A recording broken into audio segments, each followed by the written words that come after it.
Well, I'm super excited about our teaching for the month of July. This has become sort of an annual thing that we're doing, and it's called Your Story Matters. It's this reminder that every single day we're writing part of our story, that every single week we're writing part of our stories. Every single month we're writing part of our story, and our story keeps growing. Our story keeps being written. And in some ways, it's this reminder that one day somebody's going to tell the story of our life. One day there's going to be some sort of funeral. There's going to be people gathered around, and somebody is going to stand up, and they're going to talk about what we were known for. They're going to talk about what our hopes and dreams were. They're going to talk about what our hobbies were. They're going to talk about the things that we invested in. And so one day, if you fast forward, hopefully it's a long time from now, but if you fast forward, one day somebody's going to tell our story. One day, in my case, Laura's going to tell my story. My friends are going to tell my story. Pastor Chuck's going to tell, somebody's going to tell my story.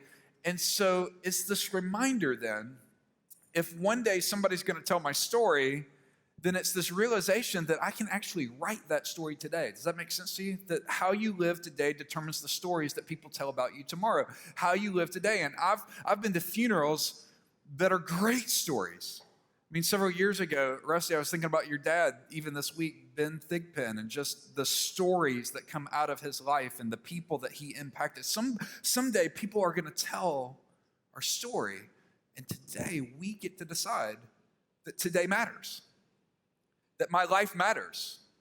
The way that I lead people at work matters, and the way that you parent matters, and the way that you neighbor matters, and the way that you treat the people around you matters, because every single day we're writing part of our story. And so if one day people are going to tell our story, what would happen if we lived every day like today matters? What would happen if we lived like this week matters? What if we tried to live a better story?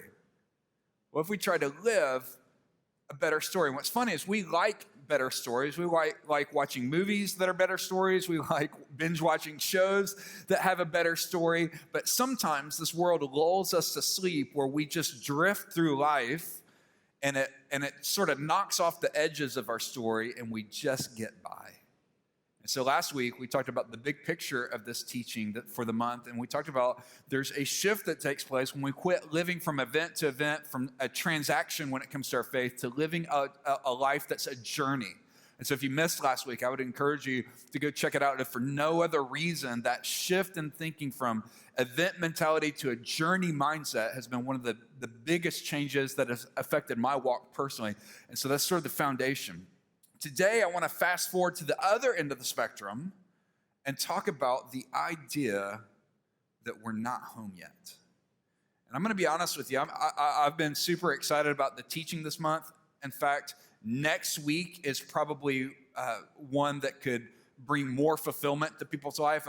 What we're going to talk about next week, it could be the answer to a lot of frustration. It could be a way of finding fulfillment. So I'm really excited about that. The last week is going to be really practical. I mean, it could be the most practical teaching of the series. Honestly, today's message is the one that I've been the most nervous about. Because if you're here last week, I mentioned that we're going to talk about heaven. And so the reason why we're talking about heaven today is a couple of reasons. One is because I said it publicly last week. And that's why I said it publicly last week, to hold my feet to the fire, because honestly, it's a little overwhelming. Where do you even start? There's so much we could say. Dominic, who was in the first service, messaged me on Facebook. He's like, we should do a whole series. I'm like, yes, we should. What was I thinking when I limited it to one message, right? So that's one reason, because I said publicly we were going to do it, so it held me publicly accountable, right? A second reason why I wanted to do it is because literally I felt impressed to teach about heaven for a couple months now. I just have sensed that it's something that God wanted me to do. I don't feel necessarily adequate to do it, but I've sensed that it's something that we're meant to do. And a third reason why we're talking about it today is because there's a lot of misconceptions about heaven. I mean, you know that, right? There's a lot of misconceptions about heaven. One of those misconceptions is some people think heaven is boring. They think it's going to be so boring. Why would I even want to go there? We're just going to be floating on clouds, playing our little harps, and I don't know how to play a harp, and there's going to be a lot of singing, and I'm tone deaf. What am I going to do, right? So that's a misconception. Another misconception is, well, this world is all there is, so it doesn't even exist. Another misconception is, well, everybody's going there anyway, so why does it even matter? And so today I just want to remind us about this idea that we're not home yet. And here's what 1 Corinthians 2 and verse 9 says. It says, no eye has seen, no ear has heard, no mind has conceived what God has prepared for those who love him. Let me read that again. No eye has seen, no ear has heard, no mind has conceived what God has prepared for those who love him. So it's not boring. It's not a place that doesn't exist. This world is not all there is. It is a wonderful place. And here's why we're talking about in regards to your story matters. Because I believe that what you and I believe about heaven impacts the story we live today. What we believe about heaven or eternity or the afterlife, what we believe about the 30 seconds after we die, what we believe about heaven impacts the way that we live today. And the truth is, when we were singing the song, it sort of hit me during this gathering, just that there's this phrase that talks about the space between wearing thin. It's this idea we live in this tension of we know that there's got to be something more than this world, and yet we feel bound by all the drama that's in the life. We have the sense, the Bible says in Ecclesiastes, that God has placed this sense of eternity inside of us. That we come into this world sensing there's something more, that there's something more than this, and yet we look around and the world beats us down and we live in this in-between. And so what I want to do today is I want to look at a few verses from Jesus' own mouth about how Jesus reminds us of the hope that we have. So if you have a Bible, if you have the Bible app, or if you want to follow along on the screens, we're going to be in John chapter 14 today. In John chapter 14, Jesus acknowledges the tension that we feel. Jesus acknowledges the stress that we feel. Jesus speaks directly to this idea because in John chapter 14, Jesus has been saying over and over and over again to his disciples, one day I'm going to leave you. One day I'm going to go to the cross. One day I'm going to lay down my life for you. In fact, the background of John 14 is he has just gathered with his disciples for one final meal together. And he's taken the bread and he took the drink and he said, this is my body that's broken for you. This is my blood that is shed for you. And he's telling them, look, I'm about to die. I'm on my way to the cross. I'm about to die for you. And they wrestled with it. They're like, well, what are you talking about, Jesus? In fact, Peter, one of the most vocal followers of Jesus, said, no, Jesus, there's no way you can go to the cross. There's no way you're going to lay down your life. I would go to the cross for you. And so there's this wrestling, and it's similar to the wrestling you and I feel when we have heartache and pain and we feel isolated. And yet the words that Jesus spoke to them, I think, are words of comfort to us. The words that Jesus spoke remind us that we're not home yet. If you're a note taker and you've got one of the handouts today, let me give you some reminders that Jesus gave them. And the first reminder is this. Number one, that death is real. Reminder number one is that death is real. Another way of saying this is life is short. See, one of the number one fears that we wrestle with, one of the number one anxieties that every single one of us has to deal with is that death is a real thing. It's this reminder that even the longest life is still short, that life is short, the longest life is still short, and so it's this reminder that today matters. So when Jesus is talking to the disciples, they had that same fear. They had the fear of death. They had the fear of losing their friend Jesus. They had the fear of Jesus going to the cross. And listen to what Jesus says to them in John 14, verse 1. He says, do not let your hearts be troubled. Do you see that? Do not let your hearts be troubled. Why are they troubled? Because they're facing the reality that death is coming. And Jesus is speaking to them. He's saying, don't let your hearts be troubled. Trust in God and trust also in me. It's as if Jesus is helping them recalibrate. It's as if Jesus is helping them in this moment of despair. It's as if Jesus steps into the troubled situation and says, man, do not let your hearts become troubled. Well, that's a great word for us because so often our hearts become easily troubled. I mean, when I think about this room, I think about just the ways that our hearts have been troubled. If you've ever felt alone, your heart has been troubled. If you've ever felt lonely, you know what it means to have your heart troubled. If you have a loved one that feels isolated and they feel all alone, you know what it means to have your heart troubled. If you've ever felt cut off from friends or cut off from family, you know what it means to have your heart troubled. If you've ever had mental pain, physical pain, emotional pain, you know what that feels like. If you've got a loved one that's facing the greatest unknown of their life, you know what that feels like. If you've got a loved one that's dying a slow death because of something like Alzheimer's, you know what that feels like. If you've ever felt like everybody has forgotten you and you feel hopeless for any reason, you know what it feels like for your heart to be troubled. And Jesus isn't discounting it. He's not just wiping it away. He's reminding us that we need to face it. Why would he do that? Because when you don't embrace it, when you don't accept it, it changes the way you live. But if you realize that this life is a gift, if you realize what Scripture talks about, that this life is a mist, that we're here one day and gone the next, when you realize how short life really is, then you begin to take advantage of the life you have now. When you realize how short time is that we have left, you take more advantage of the time we have now. I think that's one of the reasons why in Psalms, Moses himself prayed, God, would you teach us to number our days? Because if you realize our days are numbered, our days are numbered, our days are numbered, if you realize we don't know what the promise of tomorrow is yet, when you realize the only moment that exists right now, the past is behind me, the future isn't here yet, so all I have is now. I have now. That's why it's called the present. It's the gift of now. And so if I know that death is real and I know that life is short, then it changes the way I live now. And there's a couple ways for us to do that. In fact, if you listen to the weekday podcast this week, I'm going to talk about 2 ways to help make sure we take advantage of every moment we have now. One is through what's called a life plan. It's this idea that we can fast forward and say, what do I want to be known for? What do I want to be remembered for? What do I care about? And then the second piece is to think about the life accounts we have in our life. So this reminder, number 1, is that life is short, that death is real. Reminder number 2 is that life on this earth is not all there is. So again, Jesus is talking to this real struggle. Jesus is talking to the real pain that they're feeling.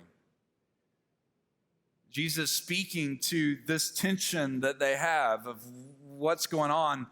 He reminds them this life on earth is not all there is. He says in verse 2, in my Father's house. So he's alluding to something in the future. He's alluding to something. He's talking about something that right now these disciples, these followers aren't listening. They're not paying attention to. But Jesus says this in verse 2. He says, in my Father's house are many dwelling places. If it were not so, I would have told you, for I go to prepare a place for you. This is Jesus' way of saying, look, this earth is not all there is. This life that you have right now is not all there is. There's something more coming. And so there's a lot of ways you could describe it, but Jesus uses the term house, my Father's house, in verse 2 to describe it. And so here's what it reminds us of. Underneath that second reminder, it reminds us that heaven is a real place. It's not the figment of somebody's imagination. It wasn't something that some religious people just dreamed up just to give people a positive outlook. In fact, when you look at Scripture, there's several pictures of what heaven is as a real place. Sometimes it's described as a kingdom, as an inheritance, as a country, as a city, and sometimes as a home, as Jesus says here. So A, it's a real place. B, it's a real place that is prepared by Jesus himself. Jesus himself, he says, and I go to prepare this place. When Jesus left this earth and returned back to heaven, he's been preparing our eternal home. He says, I go to prepare it. So it's not a figurative speech. It's not something that doesn't exist. This is Jesus saying, this is a real place. This is a real place that is prepared by Jesus himself. And then here's the third truth about it. Heaven is meant to be a home. I love how Jesus describes it. He could have described it a lot of ways, but he said, in my Father's house. He uses the phrase the home. In fact, he has the home, and he talks about God as our Father. In fact, I find it interesting in John 13, 14, 15, 16, and 17, in those 5 chapters alone, the word Father is used 53 times. Jesus is reminding us that this earth is not all there is. What is it about home? I love that it's about home because home is where you belong. Right? Everybody's welcome. Home is where you belong. It's a place where you're welcome. Home is a place where you're most fully known. That's one of the reasons why the sign on the outside of our building says, welcome home, because we believe that that's the way heaven is. We want to try to, as best as we can, live that out on this earth to say everybody's welcome here. Doesn't matter your background. Doesn't matter if you grew up in church, out of church, close to God, far away, that we're all accepted here to meet Jesus and to grow in him. In fact, I wrote down in my notes a few things about heaven. One is that it's absent of evil and it's full of the presence of God. 1 Corinthians 13 teaches us that we will know one another and we will know and be loved in heaven. Revelation 22, as it describes heaven, reminds us that heaven will be unimaginable to our earthly eyes. Revelation 21, as John tries to describe it, it's like he runs out of metaphors. In heaven, we get to see Jesus face to face, according to 1 John 3 and verse 2. In heaven, we'll have new and perfect bodies, according to 1 Corinthians 15, 35 through 55.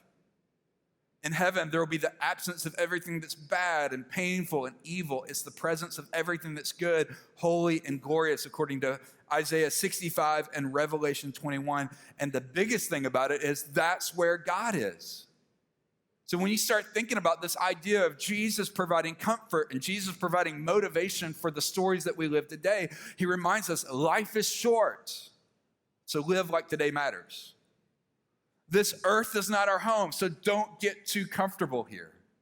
That there is a future that's called heaven, and it's going to be a place that is unbelievable. There's not going to be any death. There's not going to be any sorrow. There's not going to be any pain. There's not going to be any night. There's not going to be any fear. There's not going to be any anxiety. There's not going to be those sleepless nights anymore. There's not going to be any betrayal. There's not going to be any abuse. There's not going to be heartaches or divorce or disease or violence. There's not going to be any more injustice or racism. There's not going to be any more getting up in the middle of the night to use the bathroom. There's not going to be any more close parkers in the Kroger parking lot. There's not going to be any more carbs that cause you to get fat. Can I get an amen? Glory. Amen. This world is not our home. So Jesus reminds us, reminder number one, life is short. Life is short. Even the longest life is short. Make today matter.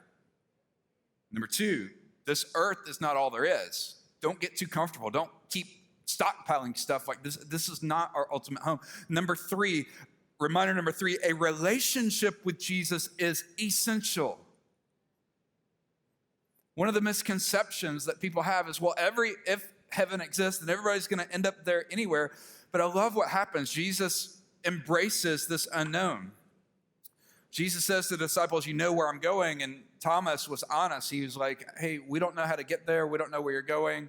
And so Jesus answers him and says in verse 6, I am the way, I am the truth, I'm the life. No one comes to the Father but through me. One of the paraphrases of this verse, instead of saying I am the way, says I am the road. I love that. The path to relationship with our Heavenly Father, the path of having our sins forgiven, the path of spending eternity with Him in heaven is not, well, I'm going to try to be a better person. The way to heaven is not, well, we're all going to end up there anyway. The path to heaven is, well, I'm going to try to be a better person. I'm going to try to give more money. I'm going to try to volunteer. All those things are fantastic, but what the Bible teaches is that heaven's not going to be full of good people, but heaven is going to be full of forgiven people. If we'd all be honest, we'd all have to say, you know what, I've got sin in my life. The Bible says in Romans 3:23 and following, it says, for everyone has sinned. That's me, that's you, that's all of us. Let's watch it online. We've all sinned and we fall short of God's glorious standard. Yet God, verse 24, in his grace freely makes us right in his sight. He did this through Christ Jesus when he freed us from the penalty for our sins. Verse 25, for God presented Jesus as the sacrifice for our sins. So this reminder that Jesus gives us, he says, I am the way, the truth, the life. No one comes to the Father but through me. It's this reminder that a relationship with Jesus is essential. That's why when people ask us, well, what kind of church is Sugar Hill Church? We say the Bible's a big deal and Jesus is the biggest deal. Because the one thing that determines where we go 30 seconds after we die is not, was I a good person? Not, did I have good intentions? Not, does God grade on a curve and I just have to be a little better than the person? No, the thing that makes the difference is, do we have a relationship with Jesus?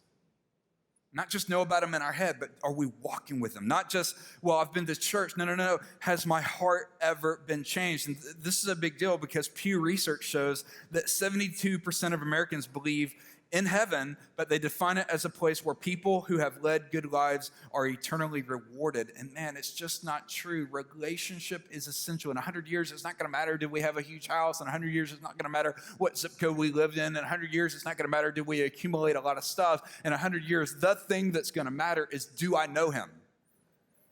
Did I have a relationship with him? These are all reminders, right?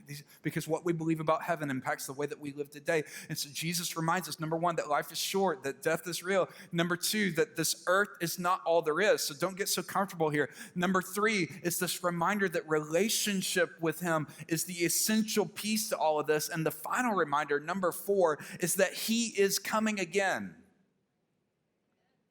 Here's what he says as he's giving these words of comfort. He says in verse 2, he says, in my Father's house are many dwelling places. If it were not so, I would have told you, for I go to prepare a place for you. Verse 3, and if I go and prepare that place for you, listen to this promise, I will come again, and I will receive you to myself, that where I am, that you may be also.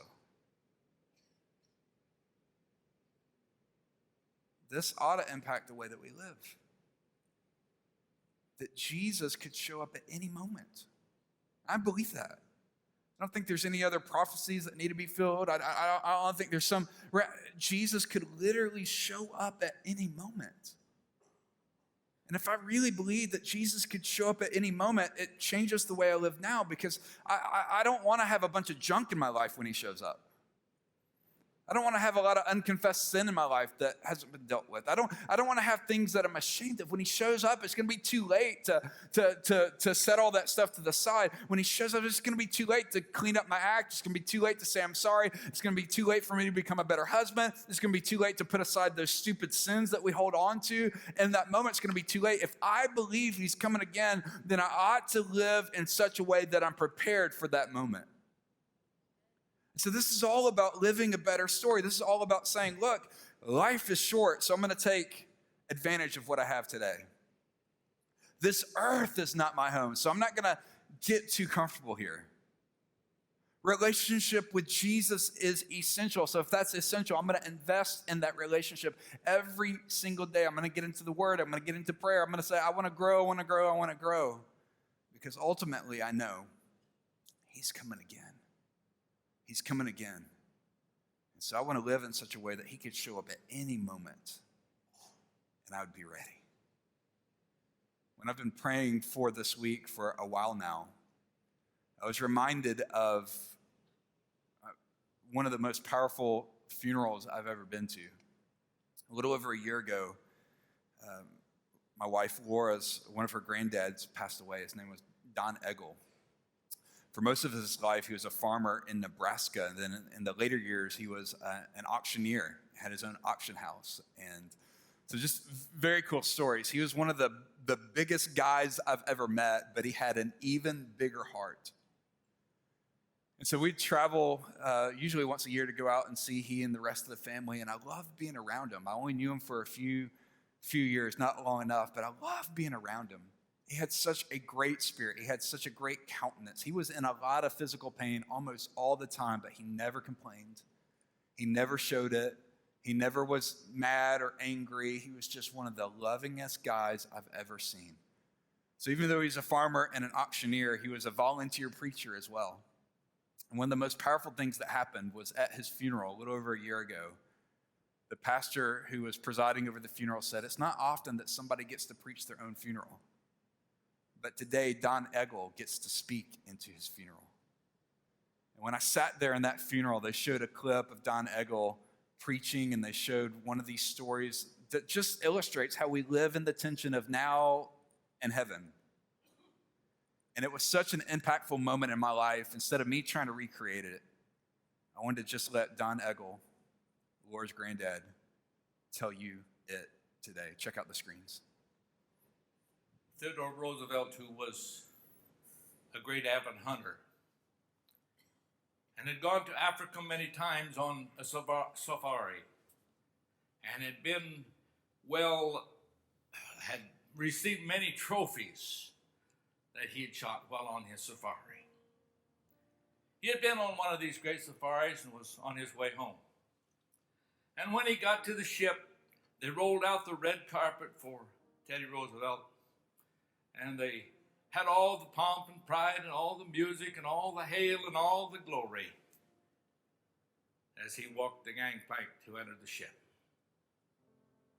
And when he got on the ship, he received everything from everybody, was willing to just be overboard in giving and of all of this to him. At the same time that Teddy Roosevelt entered the ship, an old missionary who had been in Africa for years was returning home. When he got to the ship, no pomp, no pride, no sound, all alone, not recognized. He left his wife and two of his children in Africa in the mission field who had passed away, and he was on his way home. Went to his room by himself, and all the glory that Roosevelt had received on the ship. And then when they arrived in San Francisco was the same thing. They had rolled out the red carpet, and bands had played, and music had been given for Teddy Roosevelt. He was coming back home with his trophies that he had received. The missionary left the ship. No one was there to greet him.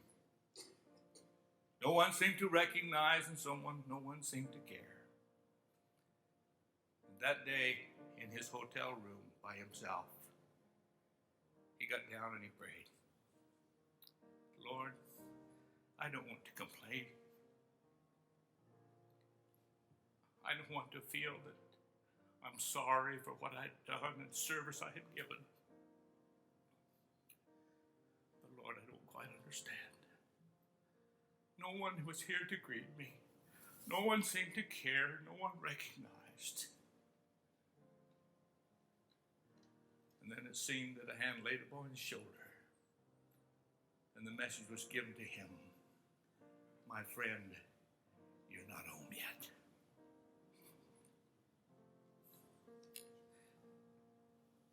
Friend, there may be some things in our lives today.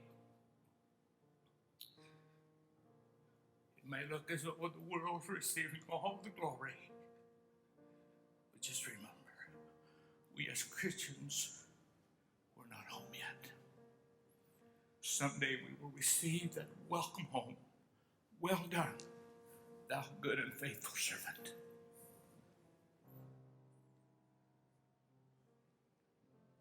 We're not home yet.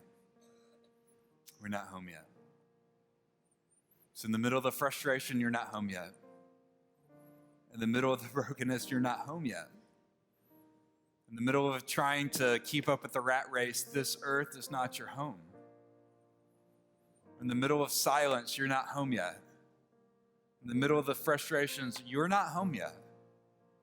In the middle of chronic pain, you're not home yet. In the middle of isolation, you're not home yet. There's a home, and it's not this present earth. There's a Savior that's bigger than whatever that thing is that makes us live smaller stories. And I love what Pastor Chuck says so often at homegoings. He says, if there's anything I could say to you today, don't miss heaven. Don't act like today is all there is. Don't act like this earth is all there is. Don't act like you can do it later. Don't miss heaven. Can I pray for us this morning? Would you bow your heads for a moment and close your eyes? One action step for those that don't know Jesus is to settle that today. Has there ever been a moment that you've put your trust in him? Has there ever been a moment that you've asked him to forgive you of your sins and to give you a brand new start? If not, that is hands down the most important thing that could happen today. You've heard the scripture, you've heard Grandpa Eggle. You don't necessarily need another sermon, another lesson, but just surrender. There's nothing magic about the words, but what is powerful is the heart behind it, where you could pray along with me. I'm going to pray out loud. You can pray silently in your head and your heart. You could pray something like, Dear Jesus, I know that I am a sinner and that my sin separates me from you. But I believe you died on the cross for my sins. And I believe you're alive today. And as best as I know how, I ask you to forgive me of my sins and save me. Help me to live for you. And if you pray that for the very first time, I'd love for you just to take one of the prayer request cards out of the seat pocket or drop us an email at prayer@sugarhillchurch.com and let us know. We'd love to help you as you walk in that new life. But to every believer in the house, maybe you want to pray this part of the prayer with me. Dear Jesus, thank you for the reminder that today really does matter. Thank you for the reminder that that discontent feeling I have about the world today reminds me that this is not my home. Jesus, would you help me to grow in my relationship with you? Help my relationship with you to be real and vital and not just something I give lip service to. And God, help me to live in such a way that you could show up at any moment and I'd be ready. It's in Jesus' name we pray. Amen. Because he lives, Let's sing this out. I can face tomorrow. Because he lives, all fear is gone. Because I know he holds my future. This life is worth the living just because he lives. Let's sing this out like we believe it this morning. Let's lift this up. Because he lives, I can face tomorrow. Because he lives, all fear is gone. Because I know he holds the future. This life is worth the living just because he lives. This life is worth the living just because he lives. When you fast forward to Revelation 21, John, who had spent so much time with Jesus, He's the one that Jesus said, hey, I'm about to go to the cross. I'm about to return to heaven, take care of my mom. That same John, who was a best friend of Jesus, in his older years felt isolated. He was locked up in prison on an island far, far from everybody else. And yet God visited with him and gave him this picture of what heaven's going to look like. There's no way I could describe it. There's no way one message could capture it. But I love what Revelation 21 says. It says, then I saw a new heaven and a new earth. For the first heaven and the first earth had passed away, and there was no longer any sea. I saw the holy city, the new Jerusalem, coming down out of heaven from God, prepared as a bride beautifully dressed for her husband.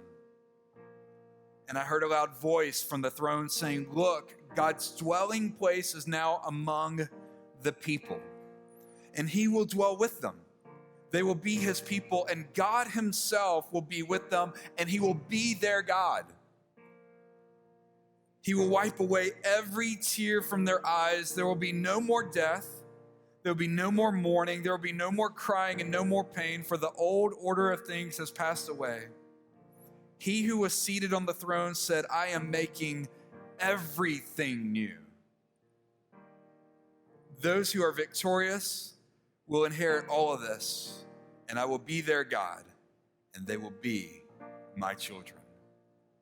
What you believe about heaven impacts how you live today. What you believe about eternity ought to give us conviction, ought to give us hope and intentionality to say today matters. Why? Because he lives. God bless you guys. I hope you have a wonderful week. We look forward to seeing you back here soon. Love you. Have a great rest of your Sunday.